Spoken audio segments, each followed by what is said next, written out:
الحمد لله الذي أنزل السكينة في قلوب المؤمنين. أشهد أن لا إله إلا الله وحده لا شريك له، وأشهد أن سيدنا ونبينا محمدا عبده ورسوله وصفيه من خلقه وحبيبه، بلغ الرسالة وأدى الأمانة ونصح الأمة، وكشف الله به الغمة، وجاهد في سبيل الله حتى أتاه اليقين. صلوات ربي وسلامه عليك يا سيدي يا رسول الله.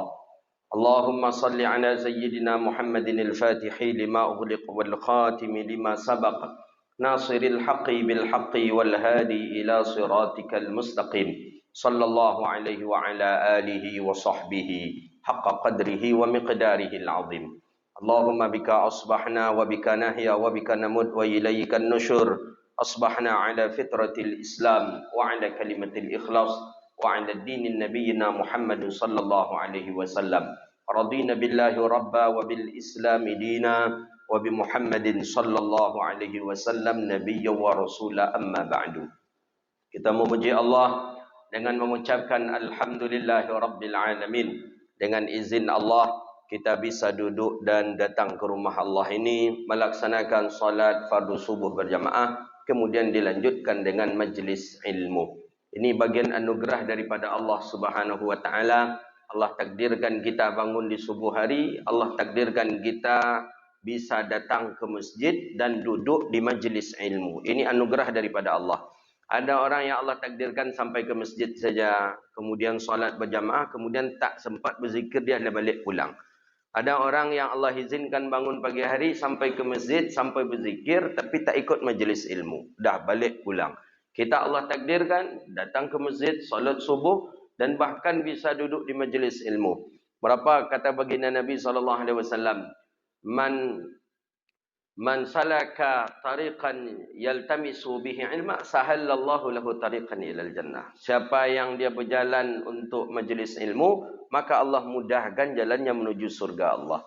Bahkan disebutkan dalam satu riwayat hadis, orang yang dia berjalan ke majlis ilmu itu sama halnya dengan berjalan ke medan perang hakikatan.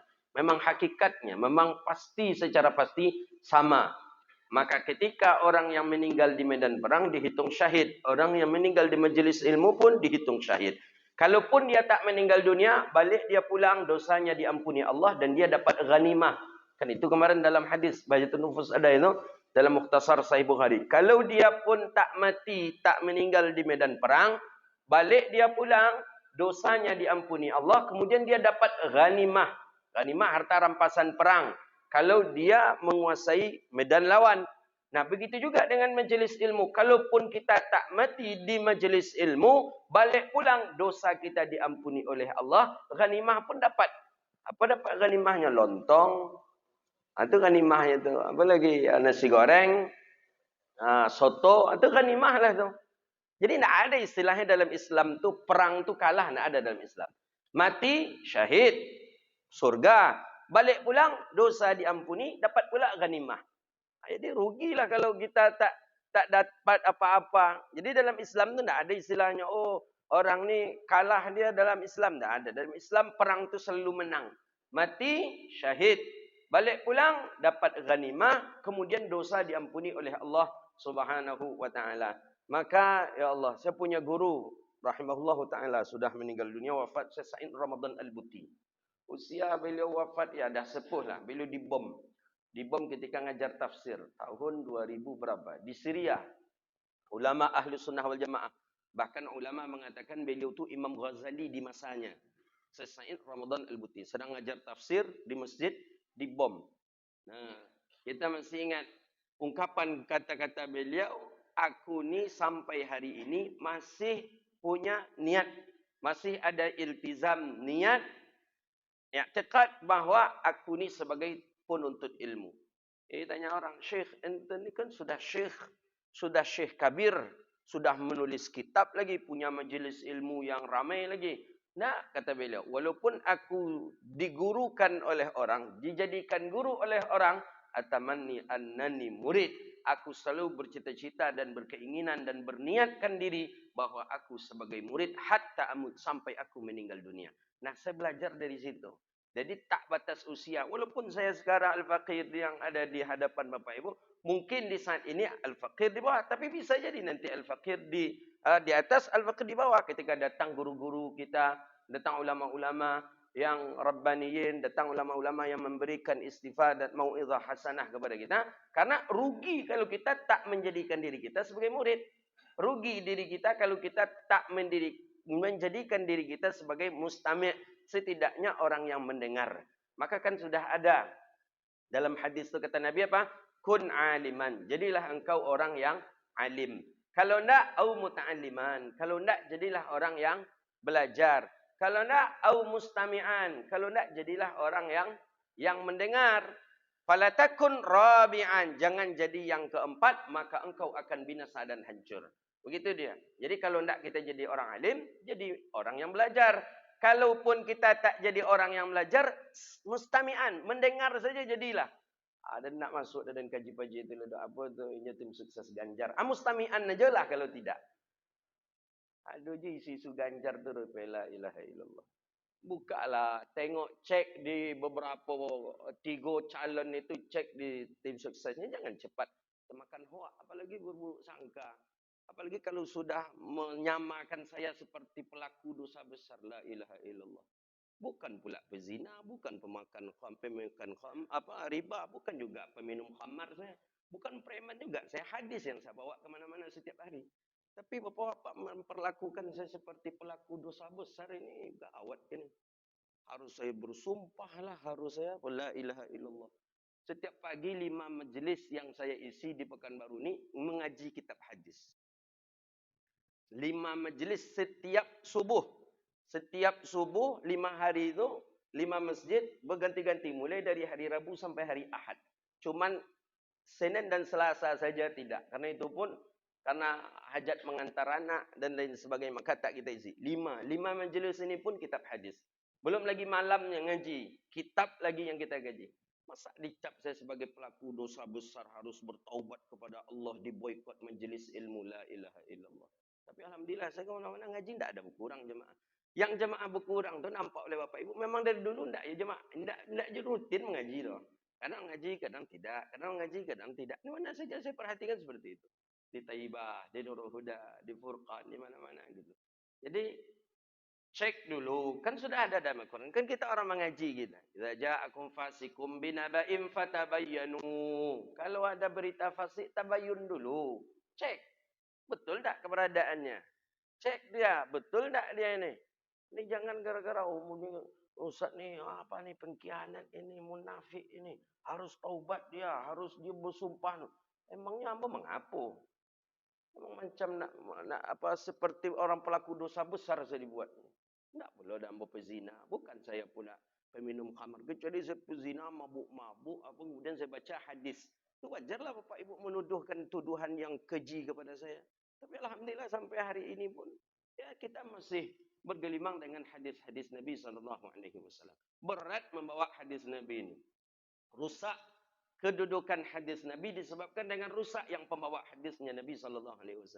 Maka oleh karena itu kata baginda Nabi SAW dalam awal kitab Lubabul Hadis itu dijelaskan itu, man ta'allama baban minal ilm, siapa mempelajari satu bab, satu buah hadis daripada ilmu, maka sama fadilahnya karak mi'atai rak'atas salah, sama fadilahnya dengan 200 rakaat salat. Satu hadis 200 rakaat salat pahalanya. Kalau kita dapat satu hari saja agak satu hadis, berarti dah sama kita salat sunat 200 rakaat. Bapak Ibu pernah salat sunat 200 rakaat dalam sehari? Cuba ajalah hitung kita, qabliyah 2, ba'diyah 2, qabliyah zuhur 4, ba'diyah zuhur 4, 8, tambah 4 baru 12. Qabliyah asar 2, 14, qabliyah maghrib 2, 16, ba'diyah maghrib 2, 18, qabliyah isya 2, 20, ba'diyah isya 2, 22 tambah tahajud 8, 30 tambah witir 3. Itulah salat sunat wak dalam sehari ini. Tapi kata baginda dalam satu riwayat itu disebutkan dalam kitab Lubabul Hadis. Tankihul Qaulul Hasil fi Syarh Lubabul Hadis. Syarah Imam Nawawi yang dipakai adalah matannya Imam As-Suyuti rahimahullahu taala. Satu buah hadis itu sama dengan 200 rakaat salat. Maka tidak main-main juga cara kita untuk membawa hadis, karena ini ucapan Rasulullah sallallahu alaihi wasallam. Takkan mungkin ucapan baginda Nabi sallallahu alaihi wasallam ya dirusak oleh orang-orang yang membawa ucapan Sayyidina Rasulullah sallallahu alaihi wasallam. Maka para sahabat berhati-hati betul ketika meriwayatkan sebuah hadis dari baginda Nabi sallallahu alaihi wasallam. Dan mudah-mudahan Allah istiqamahkan kita, amin ya rabbal alamin. Saya ketika pemarjan telefon, ketika pengurus-pengurus telefon, saya sampaikan, saya tabayun, semua pengurus menerima. Semua pengurus mengatakan, oh kalau begitu, iyalah. Semua pengurus. Di sini juga ada pengurus yang saya ceramah di masjid beliau. Ada 2 masjid, 3 masjid yang saya ceramah. Jadi, semua menerima. Oh iyalah kalau begitu. Nah ini positif ini. Ini positif dan sportif gitu. Nah, makanya ada jemaah bilang, itu tanda jemaah sayang ke Ustaz. Kalau sayang mestinya tabayun. Jangan burukkan saya di luar, di belakang. Itu bukan sayang namanya itu. Nah, kalau memang sayang tabayun, macam mana? Dah saya jelaskan.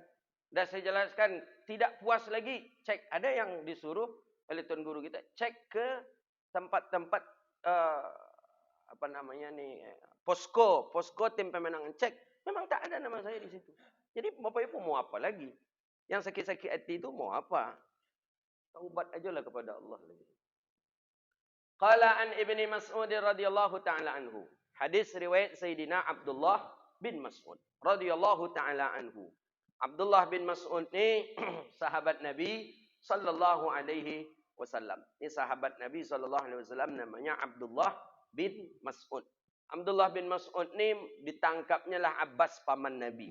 Ya, memang beliau ini termasuk orang yang ke-6 masuk Islam. Ke-6 atau ke-7 masuk Islam. Nama beliau adalah Abdullah bin Mas'ud radhiyallahu taala anhu.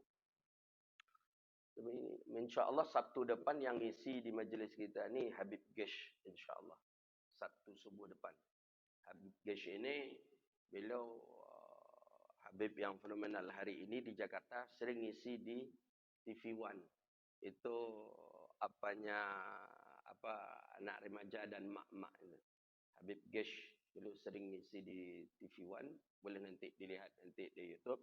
Habib Gesh nanti beliau Sabtu depan beliau yang ngisi di majlis kita ni, insyaAllah. Beliau pernah berapa lama di daerah mana ya, berbahasa Inggris. Beliau khutbah pakai bahasa Inggris mampu beliau, full. Dan ceramah dengan bahasa Inggris full bisa beliau. Saya pernah jumpa di Al-Azhar waktu itu dengan beliau. Kemudian saya ke Sudan, beliau pun balik. Dan Alhamdulillah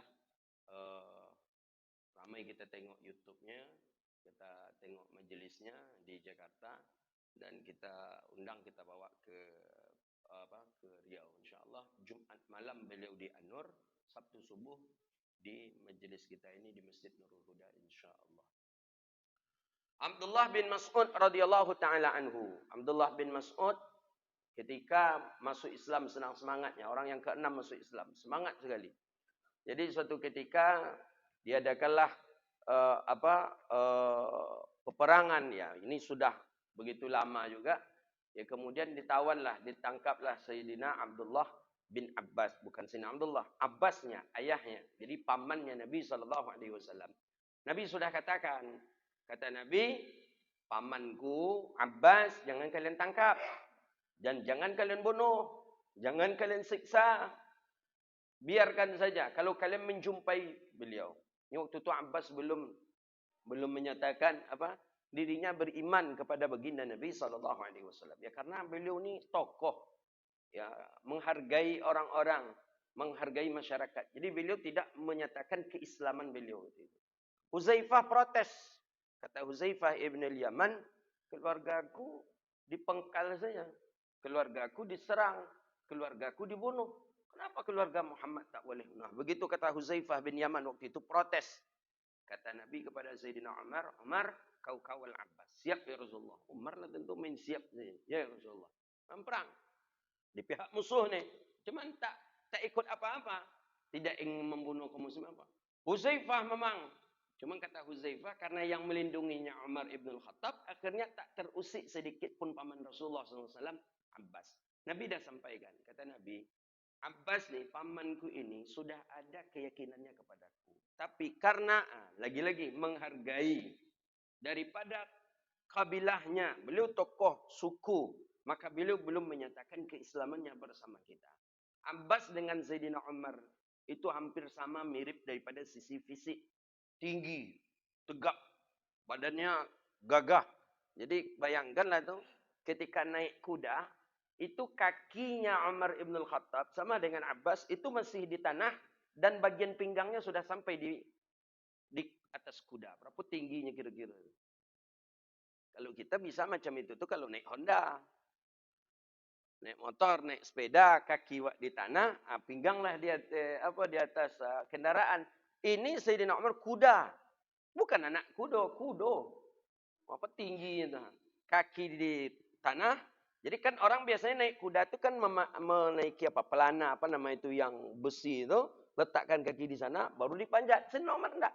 Kaki di bawah, enggak, kaki yang satunya naik.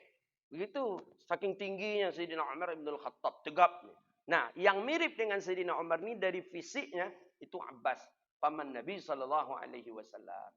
Jadi Sayyidina Abdullah bin Mas'ud waktu itu menangkapnya. Kesakitan Abbas. Bayangkan. Pada Abdullah bin Mas'ud ini kecil badannya. Kecil. Abdullah bin Mas'ud tuh, ya, kalau boleh kita bahasakan bahasa orang sekarang ini, smekot lah gitu. Smekot itu kan semeter kotor. Jadi bayangkanlah kata para sahabat, berdiri Abdullah bin Mas'ud. Lebih tinggi pedang tadi, yang berdiri tadi dibandingkan Abdullah bin Mas'ud. Oke, kita robah riwayatnya. Ada riwayat yang lain mengatakan, kami duduk, kata sahabat, Abdullah bin Mas'ud berdiri. Lebih tinggi kami yang duduk dibandingkan Abdullah bin Mas'ud. Bukan smekot lah kalau begitu tuh.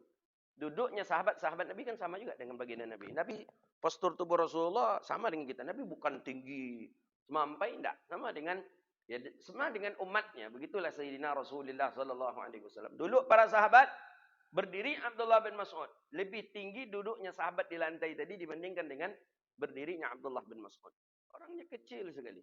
Rupanya, fisiknya, di dalamnya keras. Buktinya, menjerit-jerit kesakitan Abbas ini ketika dipegang oleh Abdullah bin Mas'ud. Dipegang oleh Abdullah bin Mas'ud, ya ketika itu, waktu itu, ya belum ada larangan Rasulullah, jangan ditangkap, jangan dibunuh, jangan disakiti. Belum ada perintah itu. Abdullah bin Mas'ud ditangkap oleh Abdullah bin Mas'ud. Mau lari ya, orang besar bayangkanlah. Yang memegang anak ketek yang kan dipegang ni, orang yang besar tinggi. Dipegang. Kesakitan Abbas. Jadi orang banyak menganggap Abbas memang istilahnya cemen lah atau apalah, masa anak sedikit tu. Jadi kata Abbas, minta ampun Abbas, tidak sanggup, karena memang sakit. Jadi rupanya memang ya ada orang yang fisiknya kecil tapi genggamannya kuat, tulangnya pun kuat. Termasuklah itu Abdullah bin Mas'ud radhiyallahu taala anhu. Makanya dia tak mati ketika dikeroyok oleh kafir Quraisy ketika membaca Quran. Orang yang pertama kali membaca Quran di Makkah kan Abdullah bin Mas'ud. Jahara, dalam keadaan jahar. Nabi dah sampaikan, jangan, ni Quran sudah turun ni. Nabi SAW diangkat menjadi Rasul, mulai Quran wahyu turun. Awal wahyu turun itulah ketika baginda Nabi SAW ada perintah Iqra baca ma'ana biqari. Semenjak itu mulai turun perintah Quran. Nabi katakan jangan baca Quran di Makkah ni dalam keadaan jahar. Kalau kalian nak baca Quran, baca saja di bilik kalian, di rumah kalian. Abdullah bin Mas'ud tak. Abdullah bin Mas'ud ni ingin menampakkan syiarnya Islam. Ingin menampakkan jayanya Islam. Akhirnya Abdullah bin Mas'ud pun membaca Quran di dekat Kaabah. Jadi dulu kita baca riwayat-riwayat, sejarah-sejarah. Tempat berkumpulnya orang ramai dahulunya di Makkah itu di dekat Kaabah. Di dekat Kaabah. Di situlah tempat perkumpulan orang. Nak buat atraksi kah? Nak buat puisi kah? Pantun kah? Di dekat Kaabah tadi. Di dekat Kaabah tadi ramai. Jadi bacalah Quran di dekat Kaabah oleh Abdullah bin Mas'ud. Dibaca Quran oleh Abdullah bin Mas'ud. Mulai orang berdatangan. Satu-satu Quran ini kan indah. Apalagi suaranya Abdullah bin Mas'ud. Laqad u'tita min madhamiri ala Daud. Atau kama qala disebutkan Sayyidina Abdullah bin Mas'ud, Abi Musa Asy'ari itu diberikan suara yang indah. Indah sekali. Seperti serulingnya Nabiullah Daud. Ya, bukan berarti Nabiullah Daud tu punya seruling. Ada ulama mengatakan enggak, itu tu bahasa kinayah, majas. Karena seruling termasuk salah satu alat lahwi. Karena dia menggunakan alat itu dengan memakai jari. Tapi ada yang mengatakan, iya, seruling maksudnya di sana betul. Seruling Nabiullah Daud. Karena ketika itu memang dengan cara alat musik itulah berdakwah dan memberi kabar kepada orang tentang kebenaran suatu ajaran. Itu dahulunya. Ya, kalau kita tengok dan kita dengar apa penjelasan Roma Irama tentang musik, beliau berdakwah dengan musik, ya terbayang oleh kita mungkin di zaman Nabiullah Daud pun seperti itu. Beliau dakwahnya dengan musik. Jadi bagaimana kita mengharamkan dengan gitarnya, kita mengharamkan dengan serulingnya, kita mengharamkan dengan keyboardnya. Beliau menjadikan fasilitas itu sebagai penunjang dakwah. Nah, dengan itu orang banyak masuk Islam. Dengan itu orang tergugah terhadap Islam. Apakah ini dibenarkan atau tidak? Ya Allah, tapi hasilnya nampak. Jadi jangan kita terlampau agak alergi lah gitu. Musik apa segala macam ini alat lahwi haram. Ya, ada yang dengan musik itu bisa masuk Islam. Ya seperti dakwahnya Ustaz yang di Papua itu dengan sabun aja berdakwah ini. Ustaz Farhan, Ustaz Ustaz Fadlan. Itu pakai sabun aja beliau dakwah di Papua. Banyak orang masuk Islam. Orang nak tentu sabun itu. Tengok aja. Rupanya pakai macam mana cara makainya. Bawa dia ke sungai. Suruh cuci muka dulu. Pakai sabun tadi. Ya tentu enaklah daki puluhan tahun dicuci dengan air. Tentu agak ringan badan. Terasa ringan, terasa lega. Tapi betul seluruhnya itu juga hidayah daripada Allah. Innaka la tahdi man ahbabta walakinnallaha yahdi man yasha. Kita hidayah Allah inilah yang selalu kita harapkan, yang selalu Allah ingin kita Allah istiqamahkan. Hidayah itulah. Kadang banyak juga kita yang sudah tidak tutup kemungkinan kita yang sudah dapat hidayah Allah, kemudian Allah angkat lagi bisa. Rabbana la tuzigh qulubana ba'da iz hadaitana, kan jelas dalam Quran itu. Ya Allah, jangan cabutlah hidayah yang ada dalam hati kami. Ba'da idh hadaitana, setelah engkau memberi hidayah kami. Itu yang kita khawatirkan. Allah beri kita hidayah, Allah dekatkan kita ke masjid, Allah dekatkan kita ke majlis ilmu.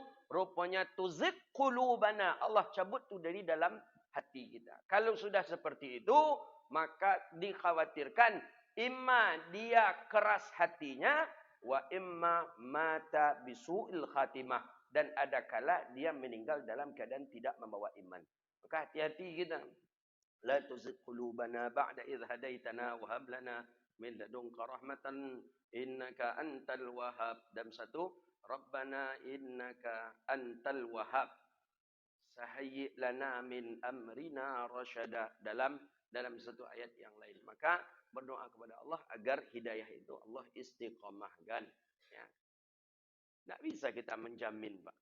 Kita ni, saya yakin saya meninggal nanti dalam keadaan istiqamah. Saya meninggal dalam keadaan husnul khatimah. Tak ada yang bisa menjamin.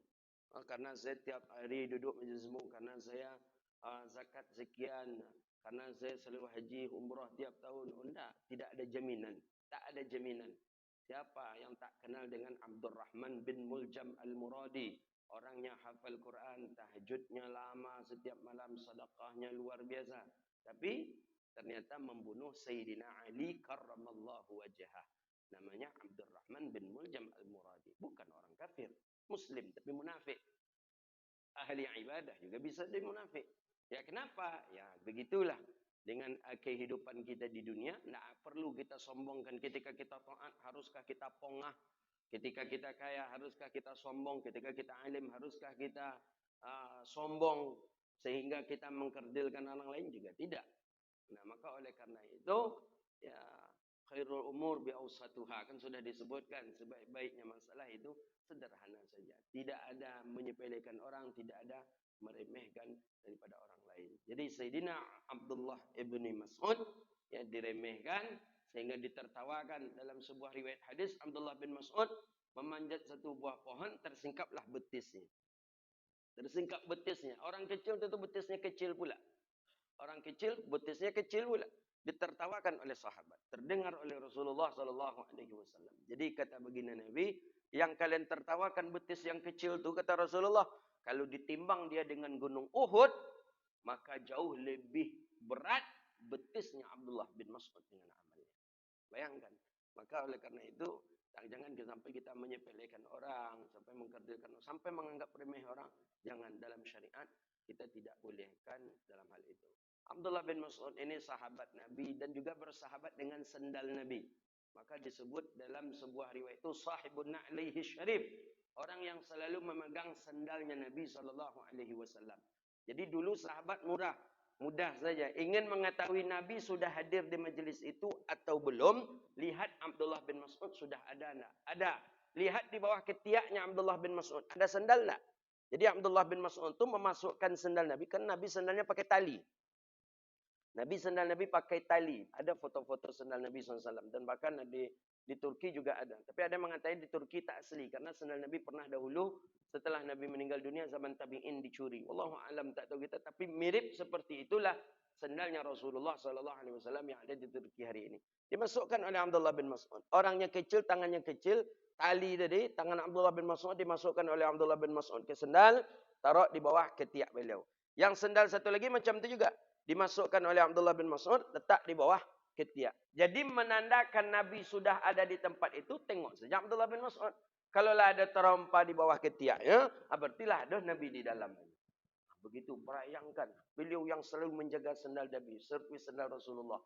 Nabi ke mana-mana, Abdullah bin Mas'ud yang menyiapkan sendal Nabi SAW. Berapa pahala itu? Setiap Nabi melangkah, Abdullah bin Mas'ud dapat juga pahala. Setiap Nabi menuju tempat-tempat kebaikan, selalu mengalir pahala untuk Abdullah bin Mas'ud radhiyallahu taala anhu. Jadi semasa hidup baginda Rasulullah, sendal Nabi tidak pernah hilang. Tidak pernah hilang. Semasa hidup baginda Nabi, sendal Nabi tidak pernah hilang. Karena yang menjaganya ada namanya Abdullah bin Mas'ud. Kalau ustaz gini, tidak ada hilang tadi aja terompak. Karena memang ustaz ini mengajarkan jamaah kan. Ambil yang elok-elok, tinggal yang buruk-buruk. Kan itu katanya. Ayolah katanya. Pas pula yang elok terompa ustaz kau yang elok. Mudah saking ngacuknya terompa elok tu nak ni mau terompa elok ke masjid. Kini terompa karet aja nak cilok-cilok lah nak pun. Dah cukup lama jugalah tu balik dah hampir setahun pakai sendal karet itu. Beli sendal mahal-mahal. Ya memang itu jugalah. Orang kan tak rasa saya tak juga tahu orang tu kalau itu sendal ustaz. Atau mungkin tahu, mungkin nak ambil barokah mungkin. Mungkin beli sendal harga 900.000, cantik, bagus. Rencana itu yang kita bawa kalau pakai gamis, pakai sendal itu cocok dia. Tak ada sebentar aja. Bismillah. Majriha wa mursaha wa inna rabbi laghafurur rahim. Saking segannya panitia, jadi panitia membelikan sendal dikirim oleh panitia ke rumah pakai paket. Saking segannya panitia yang undang tabligh akbar tu, sendal hilang. Nah, sendal dipaksa juga oleh panitia ni, sendal saya ni aja lah. Mana kita mau segala kita. Tu ada yang mencarikan, entah sendal siapa pula dia ambilnya, dia geng kawak kan mencari kerajo yang tibonya tu. Samunya tibonya apa namanya menyuruh kita mencuri musalsal, nama itu yang musalsal, hadis musalsal tu, mencilok musalsal tu dia ya dia. Nah tu mereka orang yang hilang terompak tu mencilok pula ya lah. Mencilok, endak. Jadi pernah berkaki ayam dari sebuah tempat ya 2 jam lah dari daerah itu sampai ke Pekanbaru. Jadi tiba di Pekanbaru dia dikiriman, ada yang dikirimkan sendal lewat cuma ndak COD ndak. Kalau COD wak balik. Nampaklah dibayar buka rupanya sendal. Ada bahkan dicari oleh panitia tu dapat balik sendal tu. Dapat balik, diberikannya ke kita balik. Ya memang dah lama, dah 3 minggu setelah tu baru diantarnya balik. Jadi karena lah banyaklah hacuk lah hilang terompak itu, maka saya sekarang pakai terompak karet ini. Paling harganya 80.000, 70.000. Mana yang ni amin barakat, bawa ulang. Ya, sendal Nabi lebih mulia. Bahkan ada ulama mengatakan sendal Nabi lebih mulia dari Jibril. Lebih mulia sendal Nabi dari Jibril. Itu makanya Abdullah bin Mas'ud membawa terus. Siapa yang mengatakan? Imam Baihaqi kalau tak salah. Imam Baihaqi mengatakan na'lul syarifun Nabi, sendal Nabi yang mulia itu lebih mulia daripada Jibril. Apa penyebabnya? Ketika Isra Mi'raj. Isra Mi'raj, Nabi kan sampai langit ketujuh. Setelah langit ketujuh, Sidratil Muntaha. Setelah Sidratil Muntaha, Mustawa.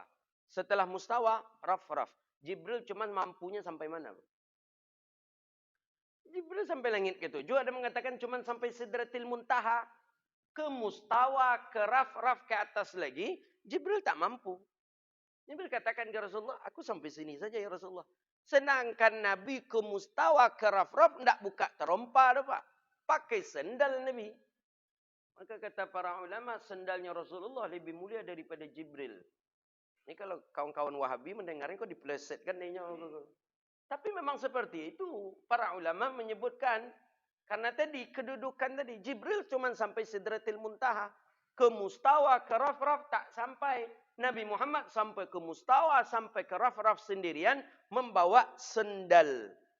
Maka berbeda dengan Nabi Isa, Nabi Musa. Faqla' na'laika. Dalam Al-Quran itu disuruh buka sendal ketika ke Bukit Tursina. Ke Bukit Sinai untuk bermunajat pada Allah disuruhkan. Tapi Nabi Muhammad tidak. Sampai ke atas pakai sendal. Nah, maka itulah yang ada di bawah ketiaknya Sayyidina Abdullah bin Mas'ud radhiyallahu taala anhu. Beliau termasuk usia beliau panjang. Kemudian beliau digelari dengan ulama sahabah, ulama sahabat. Jadi ulama sahabat itu ada di antaranya Sayyidina Abdullah bin Umar, Sayyidina Abdullah bin Mas'ud, Sayyidina Abdullah bin Abbas. Ini para fuqaha. Fuqaha itu ahli fikihnya sahabat. Jadi maksudnya kalau Nabi hidup, tak ada lagi bertanya masalah hukum ahkam. Langsung tanya ke Rasulullah. Tapi ketika Nabi sudah meninggal dunia, maka beberapa orang sahabat inilah yang tempat bertanyanya para sahabat masalah hukum ahkam. Hukum daripada hukum Islam.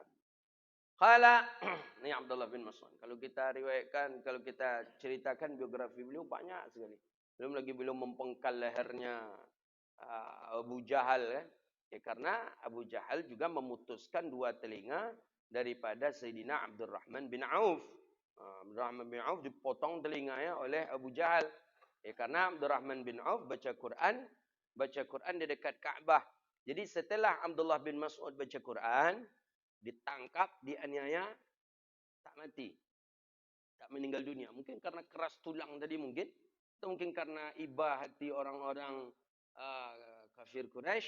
Dicuba pula lah dari Abdurrahman bin Auf membaca Quran di dekat Ka'bah. Oh, Abdurrahman bin Auf beda. Akhirnya Abdurrahman bin Auf ditangkap, diikat, diseret, dan dipotonglah kedua telinganya. Jadi dipotong. Yang motong itu Abu Jahal. Potong Abu Jahal. Jadi suatu ketika ada perang di Madinah. Nah, ada pula targetnya Abdullah bin Mas'ud ini Abu Jahal. Ini sudah cukup lama lah di Madinah. Target Abu Jahal. Abu Jahal pun sedang duduk di kemahnya, di poskonya, dalam keadaan sendiri. Datanglah Abdullah bin Mas'ud. Hei Abu Jahal, bagaimana kalau aku bunuh engkau? Abu Jahal tentu disepelekan dia. Abu Jahal ini tinggi tegapnya. Yang Abu Jahal yang kau kecil pergi sana. Ya, pokoknya disepelekan lah. Jadi tidak bisa disepelekan. Menyepelekan anak kecil itu bahaya juga rupanya. Akhirnya diambilnya pedang Abu Jahal itu sendiri oleh Abdullah bin Mas'ud. Kemudian dilayangkannya, ditebasnya leher daripada Abu Jahal. Putus dibawa kepala Abu Jahal. Diam-diam menghadap Rasulullah yang sedang perang. Kata begini Nabi, ya Rasulullah. Ya Rasulullah, kata Abdullah bin Mas'ud. Kaget Nabi. Kepala Abu Jahal, mana ada orang bisa mempengkal kepala Abu Jahal? Menyinggung telinga Abu Jahal aja tidak ada orang yang mampu. Takut. Abu Jahal itu besar badannya, tegap. Lihai dalam bermain kuda, lihai dalam memanah. Orangnya memang lihai berperang ya Abu Jahal. Bagaimana? Kenapa ini? Kata Nabi kepada Abdullah bin Mas'ud. Tak ada ya Rasulullah. Kenapa kau pangkal? Kenapa? Ini tokoh ni, orang yang disegani kaum kafir Quraisy. Kenapa? Jadi kata Abdullah bin Mas'ud, ya al-udhunu bil-udhuni. Ya telinga dibayar telinga pula ya Rasulullah. Jadi ya telinga dengan telinga. Kau apa kepala warak suziyadah. Kepala kau bonusnya ke ya Rasulullah. Kalau punya lawak kawan-kawan muda itu tu gampang juga dia ni. Kepala itu. Begitulah. Jadi yang membunuh dua orang itu tu kalau pada adatnya bukan orang hebat. Abu Jahal, Abdullah bin Mas'ud orang kecil. Kalau Abu Lahab yang membunuhnya siapa? Ha? Ummu Fatlah bintu Lubabah. Ummul Fatlah. Ibunya Abdullah bin Abbas. Jadi Abbas ni, apa dia punya? Bibi Rasulullah ya? Isteri apa? Isteri paman apa? Bibi lah kan? Bibi. Ayah kita kakak beradik. Isteri daripada adik ayah kita ni. Iyalah. Kalau kita apa? Lu manggil siapa kita? Tante nak. Ha? Etek. Oh, beda-beda. Kalau orang Padang mintuo namanya. Ya karena kalau bini mama mintuo, kalau bini apa etek bante macam dah. Kalau apa kalau di kampung amai kalau tak salah tu. Amai bini mama, kalau bini apa ya. Hampir macam itulah. Jadi beliaulah. Jadi suatu ketika Abu Lahab mencari Abbas ke rumah. Tak ada. Orang di rumah tak ada. Akhirnya disuruh ditunggu oleh Abu Lahab ini. Tiba keberanian beliau, ibu daripada Abdullah bin Abbas ini. Ummul Fadl bin Lubabah.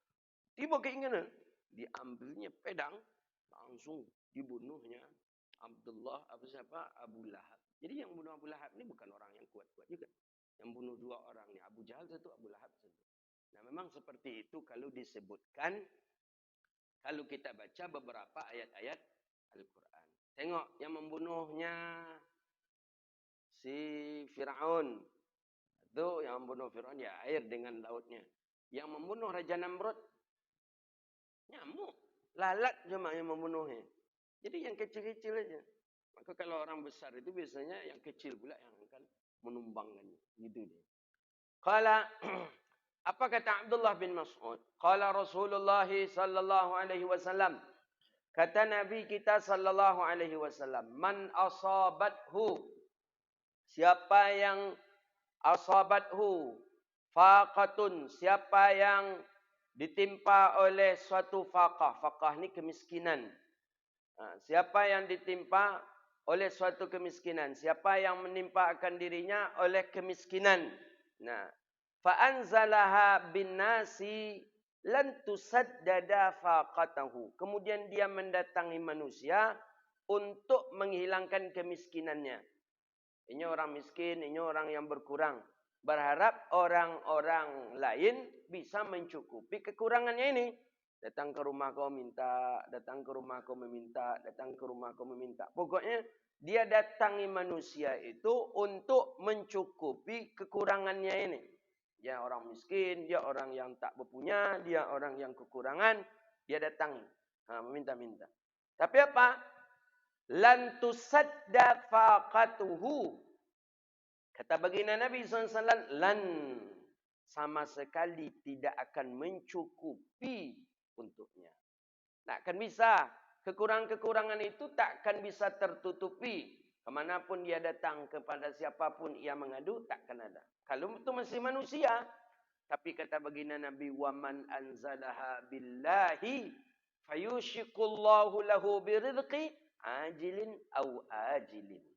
Tapi kalau dia dan siapa yang dia mendatangi Allah, kemudian ia mengadu kepada Allah terhadap rezekinya, maka kata baginda Nabi, Allah akan mencukupinya ajilin wa ajilin. Lambat atau cepat pasti Allah akan beri. Maka adukan kepada Allah tentang kesusahan kita, tentang kekurangan kita, sampaikan kepada Allah. Allah akan berikan ajilin atau ajilin, cepat atau lambat pasti. Ya, memang Pak, hakikat doa itu pasti dikabulkan Allah. Tidak ada doa yang tidak dikabulkan Allah Subhanahu wa taala. Cuma kadang butuh proses. Prosesnya itu kadang kita tak sabar. Akhirnya kita berhenti dalam berdoa. Coba kita tengok siapa? Nabi Zakaria yang minta anak berapa puluh tahun baru Allah takdirkan punya anak. Nabi Ibrahim 60 tahun baru. Nabi Muhammad berdoa baru dikabulkan Allah setelah 20 tahun. 21 tahun. Nabi berdoa, Allahumma izzil Islam.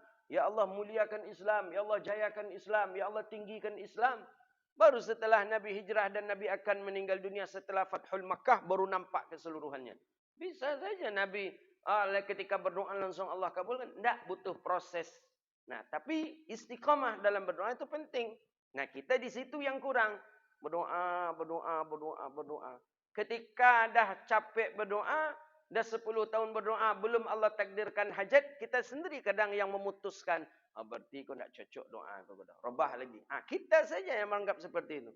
Padahal Allah Ta'ala sudah katakan dalam Al-Quran, وَإِذَا سَأَلَكَ عِبَادِي أَنِّي فَإِنِّي قَرِيبٌ أُجِيبُ دَعْوَةَ الدَّاعِ إِذَا دَعَانِ فَلْيَسْتَجِيبُوا لِي وَلْيُؤْمِنُوا بِي لَعَلَّهُمْ يَرْشُدُونَ. Yakin kita, doa kita dikabulkan oleh Allah Subhanahu Wa Ta'ala. Doakan anak-anak kita jadi anak-anak yang saleh-salehah. Doakan agar Allah karuniakan pemimpin yang baik, pemimpin yang adil, pemimpin yang sayang dia kepada hambanya, umatnya, yang takut dia kepada Allah Subhanahu Wa Ta'ala. Kalau mencari pemimpin yang adil, memang agak susah dalam bab ini. Adil yang betul-betul adil. Karena saya pernah mendengar masyayikh, pernah juga membaca dalam beberapa riwayat, itu disebutkan katanya, itu yang adil, pemimpin yang adil, betul-betul adil, dikatakan oleh masyayikh ketika itu, termasuk Syekh Abdullah Hamid Ajid, itu di zamannya khalifah terakhir itu Umar bin Abdul Aziz. Umar bin Abdul Aziz tahun berapa itu? Itulah akhir daripada pemimpin yang adil itu. Tapi setelah itu sampai kepada kita hari ini, bahkan mungkin sampai hari kiamat besok, mencari yang adil, betul-betul adil sesuai dalam perspektif Al-Quran dan hadis, mungkin tidak kita dapatkan. Apalagi kalau petugas partai. Takkan ada itu. Payah itu. Kalaupun iyo katanya, tapi kata yang punya partai tidak, tidak bisa. Tidak bisa. Itu yang kita harapkan ada. Tidak. Cuma wajibkah kita memilih? Wajib. Tak boleh golput. Haram hukumnya. Ya. Makanya, bolehlah kita memakai sebuah usul, kaedah usul fikih itu, kita mencari yang akhafud dararain. Yang paling sedikit mudaratnya. Nah, itulah dia mungkin. Yang adil dalam pandangan syariat. Ya, kalau mencari yang adil, betul-betul adil. Menurut perspektif Quran dan hadis Nabi, tak kita jumpai. Kenapa kata para ulama? Itu adanya pada masa Umar bin Abdul Aziz. Itu yang terakhir. Jadi dari situ terus. Enggak. Tengok, Bapak Ibu pernah menonton tentang film tentang Khilafah Turki Utsmani. Ada perang saudara juga kan? Ada perselisihan saudara juga di dalam tubuh khalifah. Dengan Saudi begitu juga. Ada juga dengan bunuh-membunuh.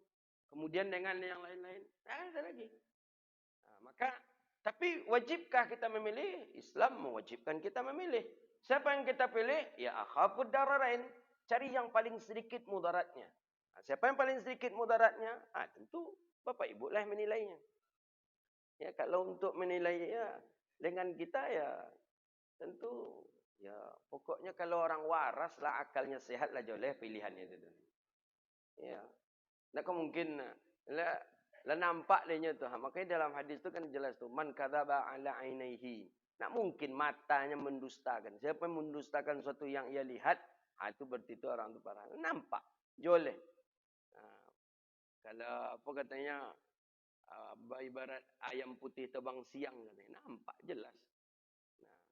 Memang di masjid tak mungkin pula saya perjelas lagi kan.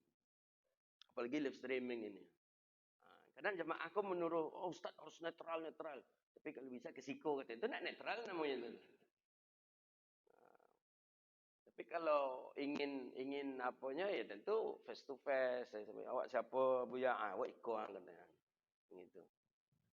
Tapi insya-Allah lah masih sehat ambo barunya Bapak Ibu. Utak maupun alhamdulillah masih sehat je barunya. Enggak usah terlampau. Enggak pula pahit selera. Saya masih berselera juga saya ni. Jadi kalau dia mengadu kepada Allah, wa man anzalaha billah, dan siapa yang dia mengadu dia atas kekurangannya kepada Allah, fayushikullahu lahu birizqi ajilin au ajili. Maka Allah cukupkan, Allah lengkapi daripada kekurangannya itu cepat atau lambat. Nah, hadis Nabi saja mengatakan cepat atau lambat. Nabi faham. Ya ketika itu kan urusan Allah, bukan urusannya Nabi Muhammad. Maka Nabi katakan ajilin wa ajili. Bisa cepat, bisa lambat. Ada orang yang ketika dia bermunajat kepada ya Allah, berikanlah aku haji tahun ini ya Allah. Berikanlah aku bisa ziarah ke makam Nabi tahun ini ya Allah. Allah memandang dia ni memang dah lama inginnya, tetapi belum mengadu kepada Allah, cuma sekedar niat saja. Baru sekali itu dia mengadu kepada Allah dalam tahajudnya, besoknya ajilin, langsung Allah kabulkan. Datang orang, Pak, saya mimpi malam tadi, saya disuruh mak saya uang yang hasil daripada sewa rukonya itu disuruhnya berangkatkan bapak umroh. Hah, bisa jadi. Tak ada yang tidak mungkin. Maka Nabi katakan apa? Ajilin wa ajili. Cepat atau lambat, pasti Allah akan mengkabulkan permohonan dan keinginan kita. Hadza wabillahi at-taufiq. Inilah kajian kita. Nah, maka apa yang kekurangan-kekurangan daripada kita, kesusahan-kesusahan kita, mengadunya kepada Allah. Yang kepada manusia kata begini Nabi, kepada manusia engkau takkan menyelesaikan masalah. Ya, tidak akan menyelesaikan masalah. Dan arti kata, ya tetap dalam keadaan miskin, tetap dalam keadaan kekurangan, tapi mengadunya kita kepada Allah Subhanahu wa taala. Kalau kepada manusia, apalagi berharap kepada manusia, nah habis kita. Berharap kepada manusia binasa kita. Kecewa kalau masih berharap kepada manusia. Kecewa betul kita, kecewa. Dulu begini. Oh ini macam hampir macam malaikat kawan TDB-nya. Rupanya nyangkit jadi menteri. Tak ada lagi, diam tiarap. Nah, cukuplah politik-politik yang kemarin itu jadi pelajaran bagi kita. Jangan kita terlampau memasuki itu ke bagian yang paling dalam sekali. Jangan. Awak je tetangga tak belok. Awak je dan sana family tak elok. Ini nyangkek menteri dek kawan ini. Nah, kan rusak kita jadinya. Maknanya biasa saja. Kita harus berpolitik secara dewasa juga. Ya, harus secara dewasa. Kita tak belok kita dengan jemaah, tak belok kita dengan kawan-kawan. Adalah. Lah menari-nari kawan. Menari-nari. Awak mau apa? Kita berkelahi. Kita sampai tak sapa menyapa di antara kita. La ilaha illallah. Maka oleh karena itu, mudah-mudahan Allah satukan hati kita. Allah kumpulkan kita di surga Allah. Allah berkahi kehidupan kita. Allah jauhkan kita dari bala dan wabah. Dan mudah-mudahan Allah wafatkan kita dalam keadaan husnul khatimah. Amin ya rabbal alamin. Rabbana atina fid dunya hasanah wa fil akhirati hasanah wa qina adzaban nar. Allahumma faqihna fid din wa 'allimna at-ta'wil wa ihdina ila siratikal mustaqim. Rabbana zalamna anfusana wa illam taghfir lana wa tarhamna lanakunanna minal khasirin. Allahumma a'izzal islam wal muslimin. Allahumma ansuril muslimin fi kulli makan ya rabbal alamin. Allahumma ij'alna ahlana wa auladana min ahli al-'ilmi wa ahli al-khair wa la taj'alna wa iyyahum min ahli as-su'i wad-dari wal jahli. Allahumma wahhid sufufana. اللهم وحد صفوف المسلمين. اللهم ألف قلوبنا كما ألفت بين المهاجرين والأنصار يا رب العالمين. ربنا آتنا في الدنيا حسنة وفي الآخرة حسنة وقنا عذاب النار. سبحانك اللهم وبحمدك أشهد أن لا إله إلا أنت أستغفرك ونتوب إليه والحمد لله رب العالمين. Demikian mohon maaf, wabillahi taufiq wal hidayah wal ridha wal inayah. Wassalamualaikum warahmatullahi wabarakatuh.